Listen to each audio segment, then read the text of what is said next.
Hello, everyone, and welcome to Respawning Fire, the kick-ass, irreverent gaming podcast from Affable Idiots.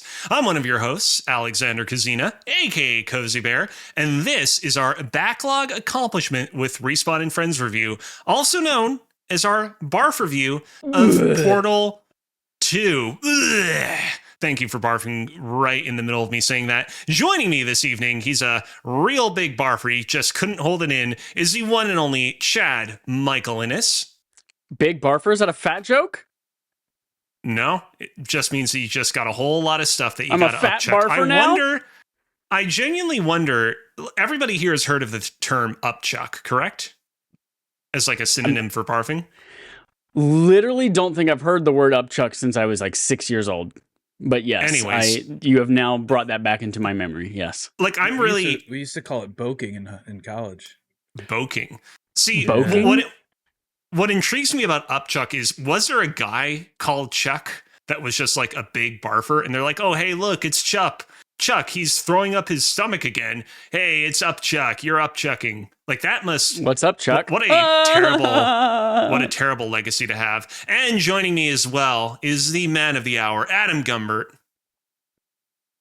Hey, what's going on? I am Googling the etymology of upchuck as we speak. Hell yeah. Good on you. Good on you. And of course, on the ones and twos as well is the always venerable Joel Campos. I'm here, and I played some Portal 2, and I'm here to talk about it.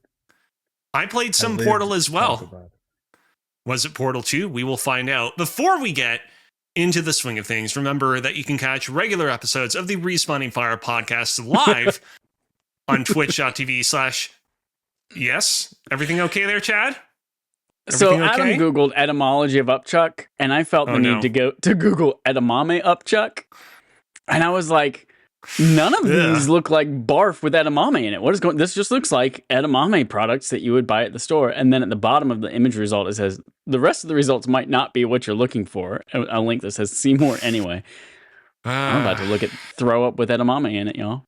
Stupid. No, Google it's just AI. more edamame. Remember, it's just more packaged edamame.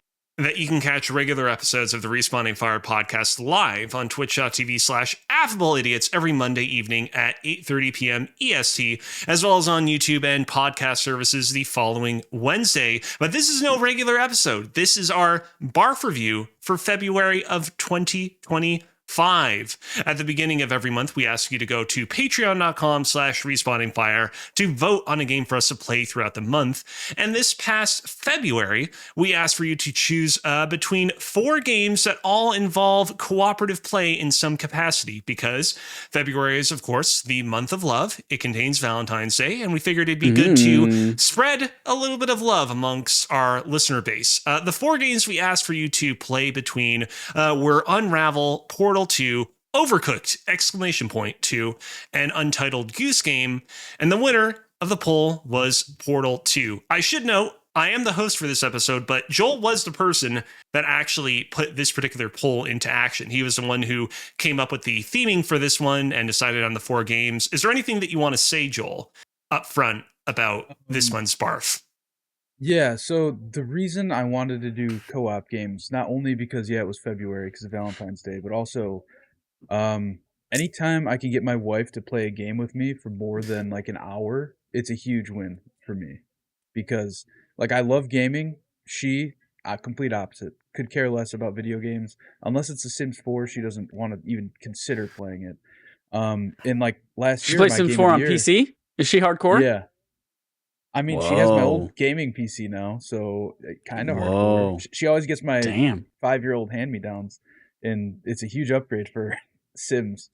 But yeah, and my game of the year last year was Astrobot, and the main reason that was my game of the year is because we played that whole game together, the entire game, which is very rare for her to want to do, because she loves those Astrobot games. She loves Super Mario games.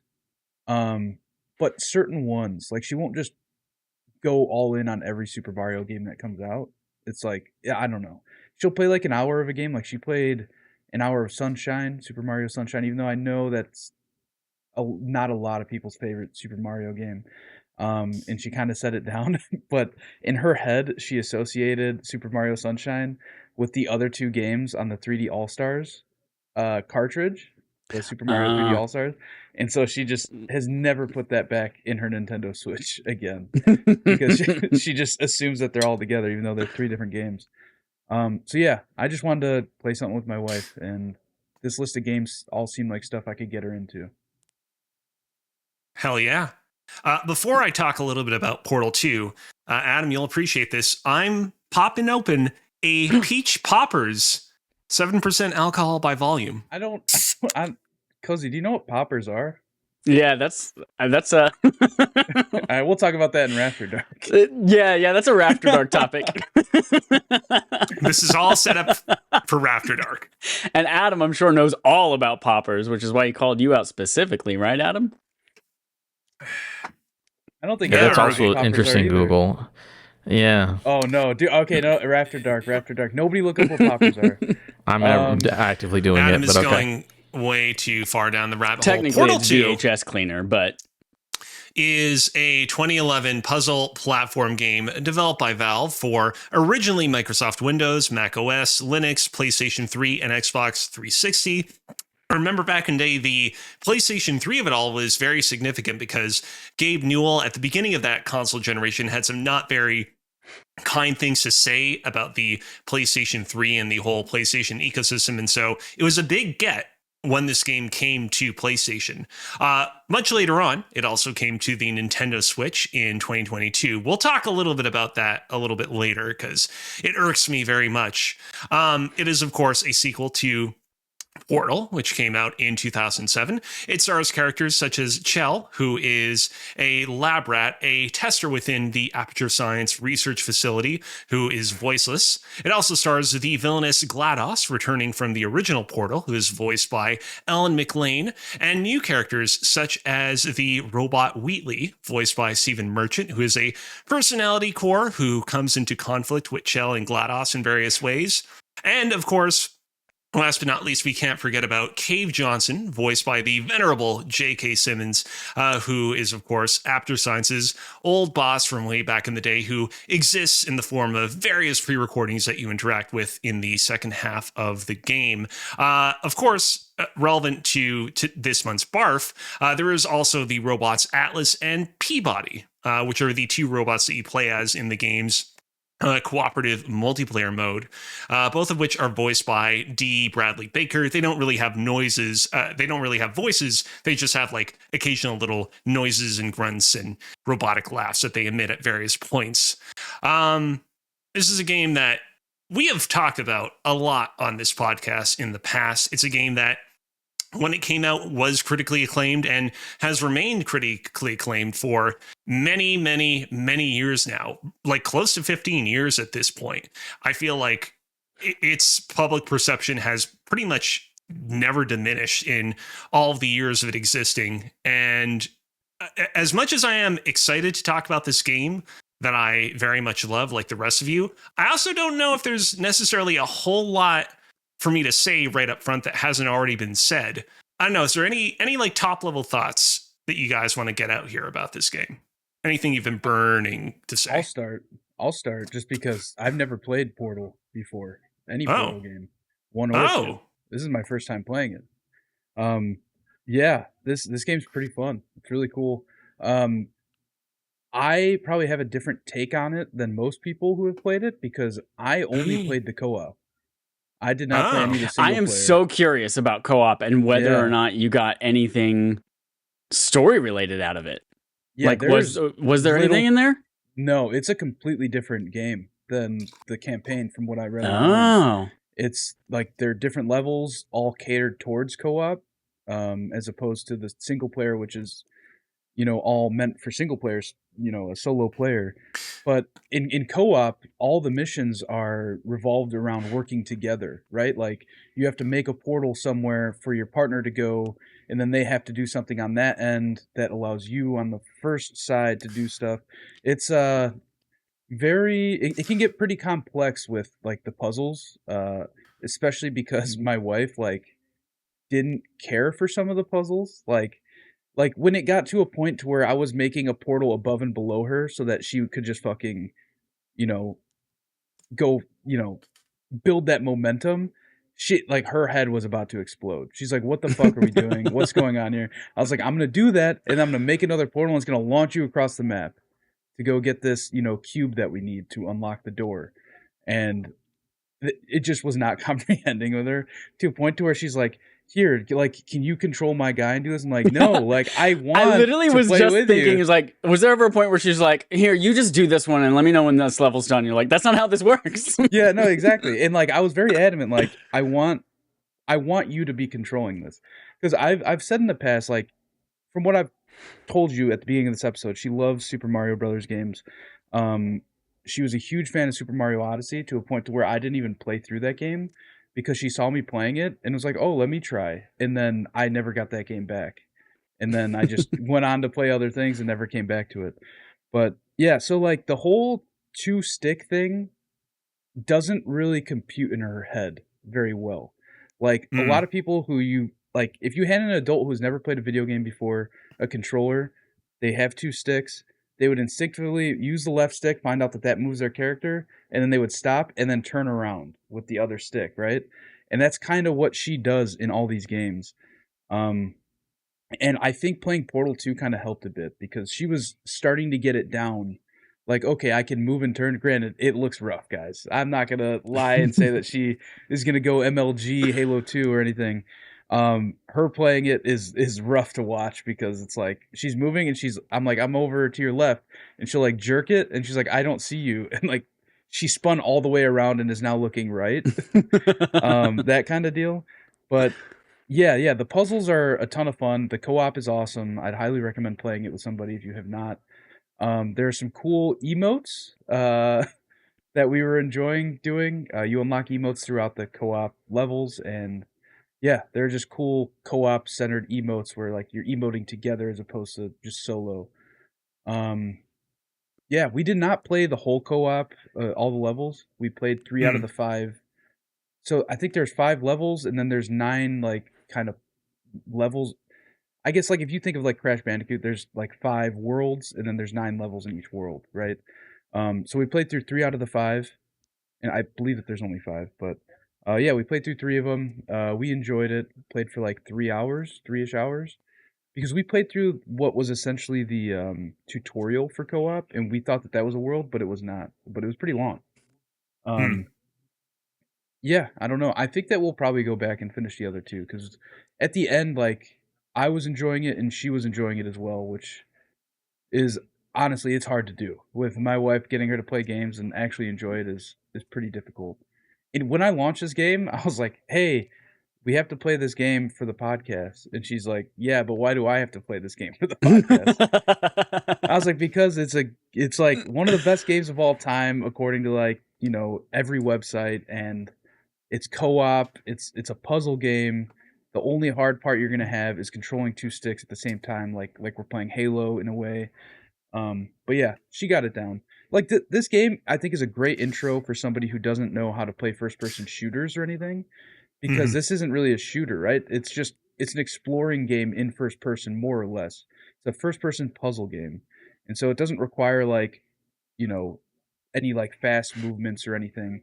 So it definitely has helped her like get down the whole moving and spinning thing, like looking around. Yeah, I think this game's awesome. I'll definitely go back and play the campaign. Although I was looking it up, and so they did a like ray traced version of Portal 1 on PC a few years ago, and rumor is that they're doing the same thing for Portal 2. So at this point, I might just wait and play it on PC, if that ever does happen, because I think that game would look beautiful that way. But I'll probably go play Portal 1 ray trace mode. It's worth noting I played the Xbox 360 version of this game on my Xbox Series X as well. Yeah. All right, I'll stop if talking. Only I talked a lot. No, that was really valuable and worthwhile. I do want to ask, jumping off of that, Chad, Adam, have either of you played Portal 2's multiplayer mode? I started in a similar Chad thing with Joel, where Joel did, where I hadn't played these games before. I had played like 3 minutes of the single player at a kiosk in Best Buy when it came out. And then I have played maybe an hour total of the multiplayer of Portal 2 with somebody close to when it came out. And so that was my understanding of what Portal was. So I'll be honest, I was going into this month like not super jazzed on Portal. I was like, okay, it's a co-op puzzle game, whatever. And then I was running low on time. And I was like, all right, we'll get to the end of this month. And then I didn't have time to play it at all because I had to read 731 pages of a purchase contract for a home that I just bought, which is why my layout's going to change soon, Adam. So you don't have to memorize my apartment anymore.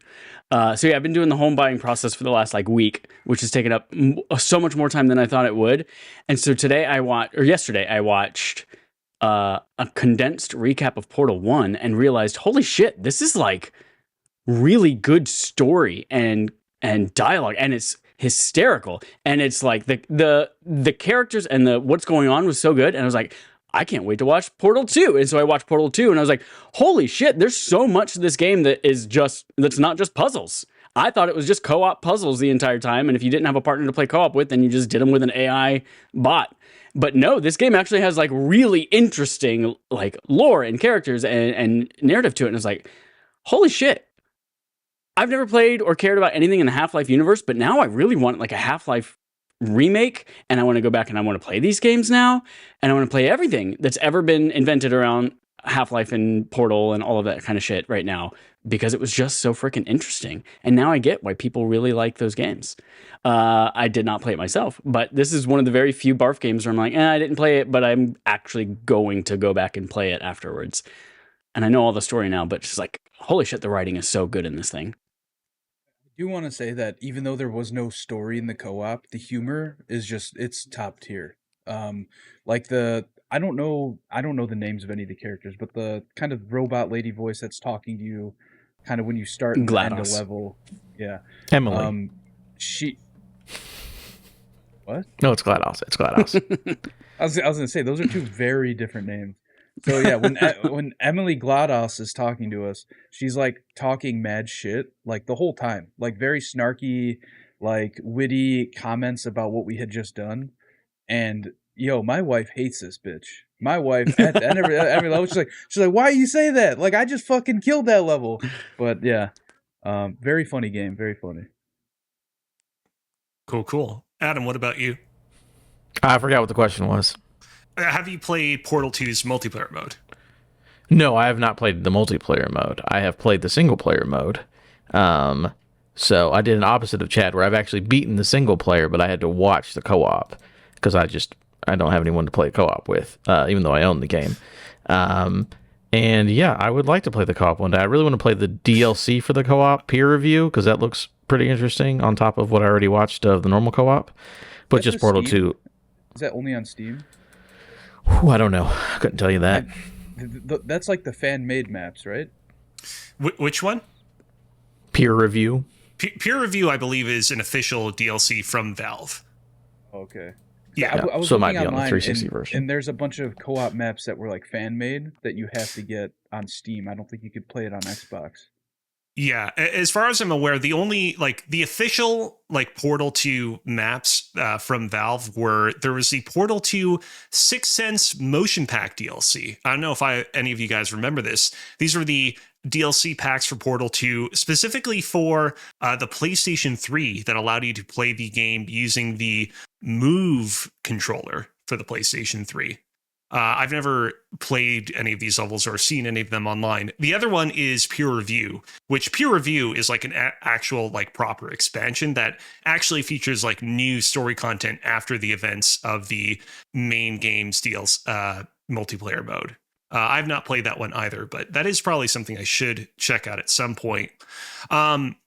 Real quick, talking about my own experience with this game, I know that partially what inspired us playing through Portal 2 last month was, giving ourselves an opportunity to play the game alongside someone else, someone we love. And my Portal 2 story is very much the opposite of that. In that, you're I had to play it next to my dad, who's always late to movies. No, not quite that. So I played Portal 2's single player mode shortly after the game released. Loved it very much. It still remains one of my favorite games of all time. The multiplayer mode, I played once at a friend's house, and this one friend was like, yeah, let's check out the multiplayer mode. I'm like, yeah, sure, okay. Had fun with it, but we only got through like one level, basically like the first level of the game. And then a couple months later, my friend's like, yo, come over to my house. I'm like, yeah, sure. And he's like, yeah, let's play the multiplayer mode. And we're like, all right, should we start where we left off last time? And he's like, I don't know. I'm a little rusty. Let's start with the first level again. I'm like, yeah, okay, let's do that. Did that. And I'm like, I really should complete the multiplayer mode for this game. But I don't feel like my friend is the kind of guy that's particularly motivated to actually go through and complete all of it alongside me. What if I just got a third-party PlayStation 3 controller and just played with both controllers and completed the co-op mode that way? Did you Sakurai this thing? I Sakurai this thing. I got the Portal 2 Platinum Trophy by using two controllers to play through the co-op mode cooperatively, sort of. My friend was a little upset afterwards when he learned that I did that, but again, it is a thing where, no offense to him, he wasn't the kind of person that was going to see through the entire thing alongside me. And yeah, the multiplayer mode for this game, it is really special. I think there are a lot of people out there that I think might jump to the assumption that the multiplayer mode is just a bunch of, like, again, as we've already talked about, levels from the single player campaign, but made co-op. Like something that doesn't necessarily have a lot of new story content baked into it. But yeah, the multiplayer mode for this game is straight up a continuation / epilogue of what you experience in the single player campaign, and is well worth experiencing if you've never played it before. I enjoyed it very much. Atlas and Peabody, the two robots that you play as in this game, a lot of fun. And as Joel, you talked about much earlier, the like little emotes that you can unlock the further you play. Like, I thought that was a really great incentive back in the day to kind of keep you playing, a really great way to kind of check your progress and be incentivized to keep completing more and more levels. Are there any other things we want to talk about with regards to the base version of Portal 2? Because I have a few things I want to talk about. I just want to say real quick, I have some things that I want to talk about with regards to the larger Portal universe, but I don't want anyone to have anything unsaid. This isn't necessarily Portal 2 related, but I would love a Portal VR game. I think that would be so fucking cool. Oh, yeah. I feel like there was like a similar type PSVR. Maybe it was like a launch title or something like that. I'm going to look it up. Shall we talk a little bit about some of the wider universe Portal games? Because I can tell you about some Portal VR games that have released over the years. Let me just pull up. Here we go. So, first game, Portal, came out in 2007. And then in 2008 was Portal, Still Alive, which basically came with a bit of existing additional content. And then, of course, in 2011 was Portal 2. Officially, that is the last numbered Portal game. But since then, there have been weirdly a lot of other games within the Portal / Half-Life universe that have come out. Obviously, there's Half-Life Alyx, but that game, I think, doesn't really count in the context of the conversation that we're having right now. What we have had is in 2016, there was The Lab, which was a VR game that basically takes place in the Portal universe and basically served as sort of like a showcase / a demo for the VR technology at the time, showing off a bunch of different like little like Playroom-esque thingamabobs. I never played this one. I don't know if anyone else here played The Lab from 2016. It's pretty. What's funny about it is, like, I think of VR technology as being a very recent thing, but I mean, this thing basically came out a decade ago, which is weird. In 2017, there was Bridge Constructor Portal. Anyone here play Bridge Constructor Portal? I have played that. That is very cool. I like that one a lot. Did you complete Bridge Constructor No, I think I like an hour in or so. So it was good. I played Bridge Constructor Portal, I want to say back in 2013, because to date, there's no way to play any of the mainline Portal games on PlayStation 4, PlayStation 5, or for that matter, any of the recent Xbox consoles, Xbox Series X/S. And I'm like, it would be cool to play a Portal branded game on one of these platforms. Bridge Constructor Portal for me was Bridge Constructor Portal was really good until it wasn't. I think that early on, the early levels of the game, you're making these bridges and you're basically leading them into portals, and then they're coming out on the other side, and you basically have to ferry these groups of people in these forklifts over to the end of your level if you want to get a perfect score. It's fun during the early levels where the margin of error is very wide, but the problem with this game is that as you get further and further into the game, the margin of error becomes very, very narrow, and you have to basically be like a master architect constructing like the best bridges of all time. And it's really annoying because like in the mainline Portal games, like while most of the puzzles in the mainline Portal games require a single set solution, the exact placement of the portals in said puzzles usually doesn't have to be super duper precise. It's not like you have to put your portal on the wall in like a pixel perfect location to be able to complete whatever puzzle is put in front of you. Whereas in Bridge Constructor Portal, it's like if your like little triangle, the way that you constructed the bridge is just like a slight inch off, the whole thing won't work and you won't be able to pass the level. Again, early levels pretty forgiving in that regard, but the further and further that you get into this one, I found it to be a little bit too challenging. Enjoyed what I played of it, but in the long term, I don't think that it was as good as it could have been. Moving on ahead, 2019 was Aperture Hand Lab, which was another VR game. The whole thing with this game is basically it was meant to showcase features in Valve's Index VR headset, particularly the finger tracking technique of the headset. And so the whole idea is that you're doing a bunch of little things to like show off like how powerful their finger tracking technology is. I don't know if anybody else here played it as well. I didn't play it either. Moving on, I want to talk a little bit about the next game on the list, Aperture Desk Job. So this game came out in 2022. Specifically, it released alongside the Steam Deck to basically serve as a showcase for what the Steam Deck was capable of. But it is also available on Steam as just a game that you can play on your desktop. I don't know if anybody has played it either as a Steam Deck game or on their desktop. Yeah, I knew it was. Sorry, go ahead. You played it on Steam Deck? Yeah. That was like the pack-in game with the Steam Deck. Yeah, that was kind of my first intro to any like Valve game, I guess. That's the first thing I ever played. Just because it was on the Steam Deck when I unboxed it, and I was like, oh, I'll try this out. It does a great job of showcasing all of the features of the Steam Deck in terms of like haptic feedback and touch controls and stuff like that. So I thought that was very cool. It was, I really love this game as well. Even not played on a Steam Deck, I thought it was a lot of fun. It's basically like, what if we made a short movie set within the Portal universe, but made it interactive? I do want to know, Joel, did you come away from this game with like a bit of a skewed idea of what the overall tone of like the Portal / Half-Life universe is like? Because it's very comedic. I honestly don't really remember what the story of it was. I do remember it got kind of like somber at the end, didn't it? Yeah, it got a little somber at the end. For people who have not played this, I won't spoil it because I think that some of the twists towards the end are pretty interesting. But basically, this game is about you and a robotic companion trying to create a toilet turret, literally a turret built into a toilet. I remember Toilet.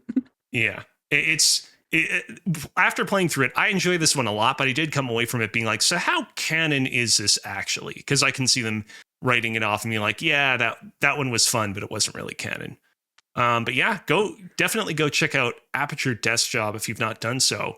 I have a few more things I want to talk about real quick, though. I want to know from everyone here, have any of you guys played any mods for the Portal games?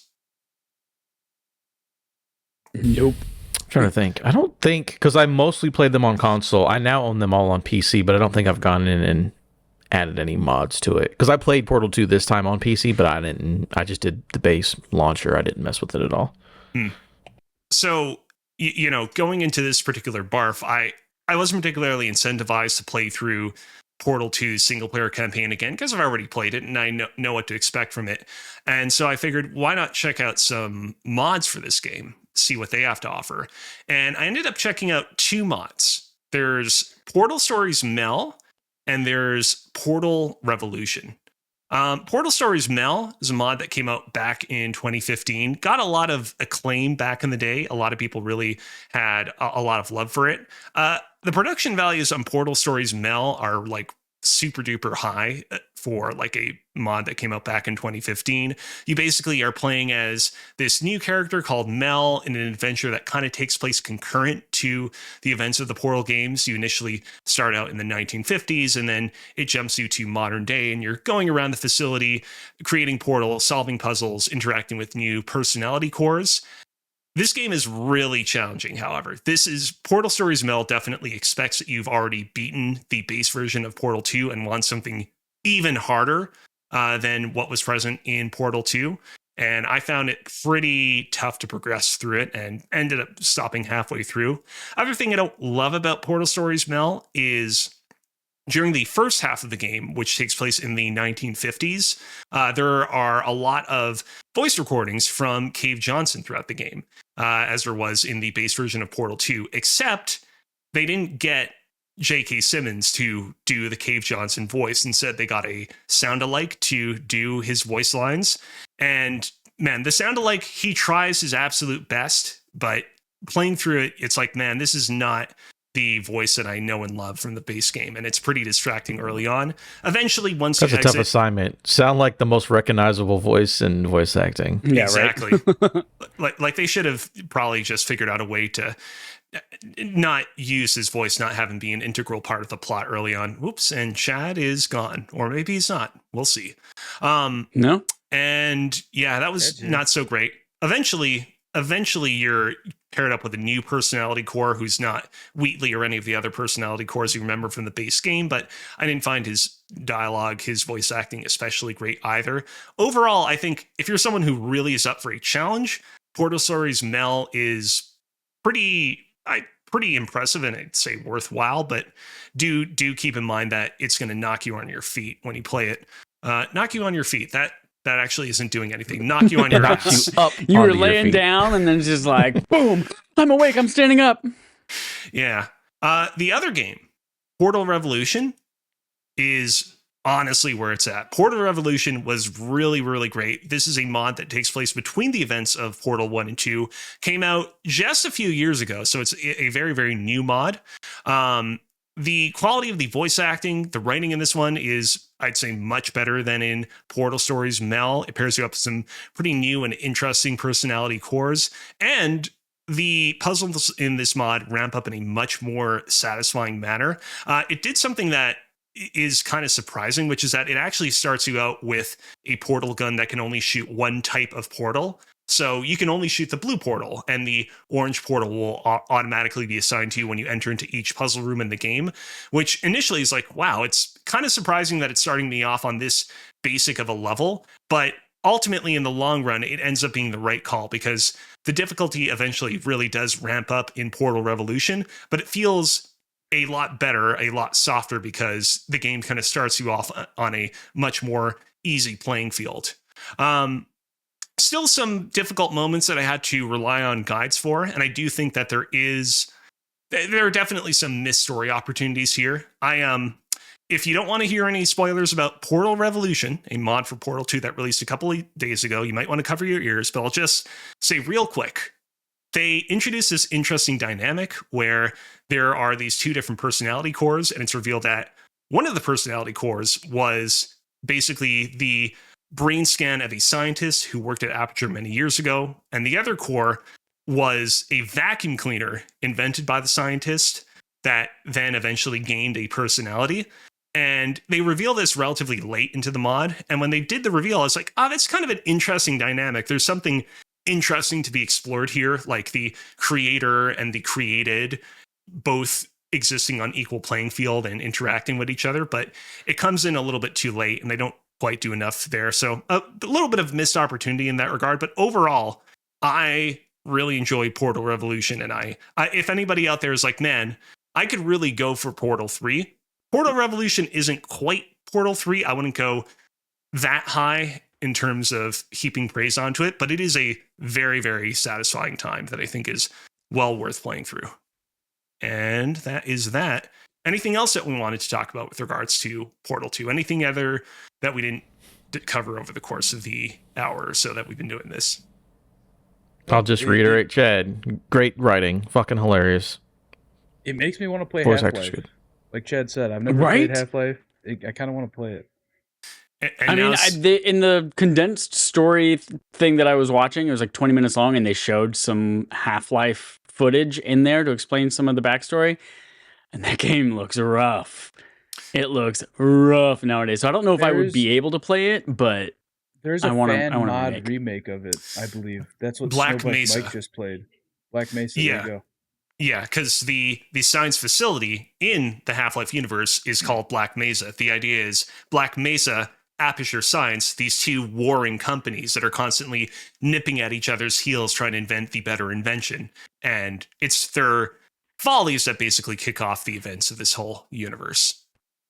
And with that, we've arrived at the end of tonight's BARF review. As was said at the top of the show, remember that you can catch regular episodes of the Respawning Fire podcast live on twitch.tv/AffableIdiots every Monday at 8:30 p.m. EST, as well as on YouTube and podcast services the following Wednesday. And of course, you can also look forward to this episode going up on YouTube and podcast services soon as well. But that's not all. Now that February's BARF game is out of the way, we're ready to jump into our BARF game for the month of March. Chad, you were the person that chose this month's BARF games for us to vote on. Tell us a little bit about them. We were playing it in March. It's the third month. So we're playing PS3 and Xbox 360 games, specifically shooters because they tend to be more of a manageable length. And so we didn't want to choose like the most famous shooters that everyone already knows and has played on those particular systems. And instead, we're choosing from...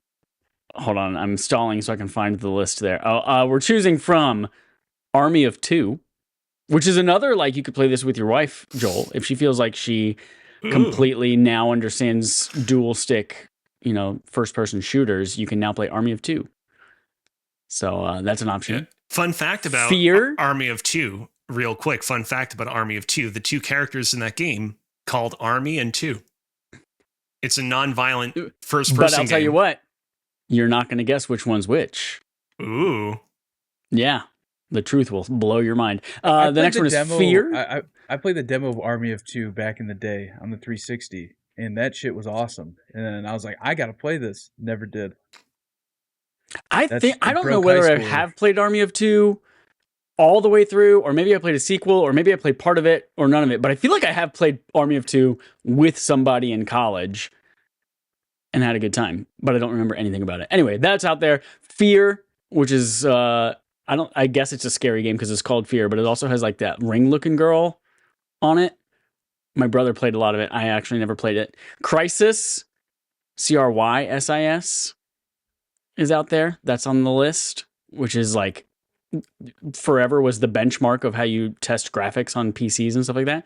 And Vanquish, which is the stylish, fast-paced third-person shooter from Sega that recently came to PlayStation 4 and Xbox One with a Bayonetta collection. With that and Vanquish together. I think it was Bayonetta, wasn't it? Yes, it was Bayonetta. Yeah. Worth noting. Right. So those are the four choices. Crysis is on Game Pass. Ooh. Crysis is on Game Pass. It's also on sale for like $7 right now on PlayStation Plus or on PlayStation Network. I feel like Vanquish is always on sale too. So yeah, whatever it is, whatever we play, it's up to you. Yeah, go and vote on that. As Chad just said, the poll closes on Wednesday, so be sure to get your vote in by then.